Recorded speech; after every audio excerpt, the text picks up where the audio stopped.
important, ce que j'ai toujours en tête, c'est le goût, parce que finalement, on peut parler de technique, on peut parler de qualité de produit, de beaucoup de choses, mais on revient toujours à la même chose, c'est-à-dire le goût, et le goût donne de l'émotion. Je dis beaucoup, sentez ce que vous faites, ça sent bon, et voilà, les sucres sont là, il y a vraiment des choses à respecter.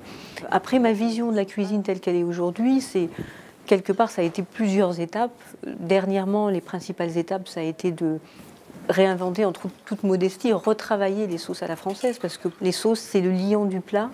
Ce qui est important aussi aujourd'hui, c'est de ne pas perdre les valeurs de la gastronomie française, parce qu'elles sont essentielles, elles existent. On n'a pas à les juger, on peut les transformer, mais c'est ce qui fait aussi notre force dans le monde, notre positionnement aussi, et ça c'est formidable. En habitant au-dessus de la cuisine, forcément j'ai senti toutes ces odeurs, je traversais la cuisine, voilà, mon père sentait la cuisine toute la journée, enfin, il y a eu toute cette découverte olfactive qui m'a beaucoup marqué. J'étais dans cet univers-là. Pour moi, la bonne cuisine a une odeur.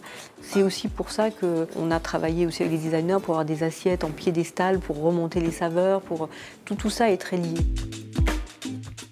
Quand on rentre dans un restaurant, comment passer à une étape de transition vers la cuisine? Et je me disais finalement, respirer un parfum, c'est déjà se mettre en condition. Sans connaître la cuisine, c'est déjà comprendre ce vers quoi on voulait aller en termes gustatifs.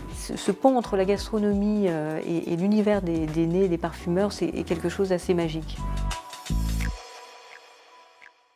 C'est vrai qu'aujourd'hui, il y a plus de femmes en cuisine.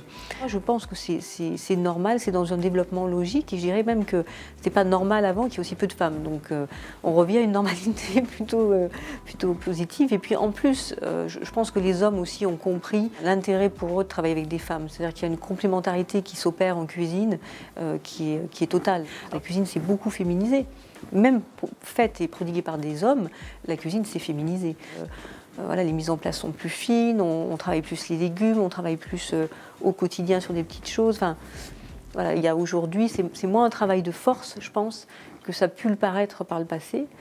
Après, il y a d'autres femmes qui ont ouvert aussi la voie. Moi, je suis heureuse aujourd'hui de représenter un symbole pour les femmes, mais moi-même, j'avais l'image d'une femme extraordinaire qui est Nadia Santini. Et je pense que c'est important d'avoir des images, des gens qui guident et qui permettent de se dire on peut aller jusqu'où elles sont allées parce qu'elles ont réussi, pourquoi pas nous?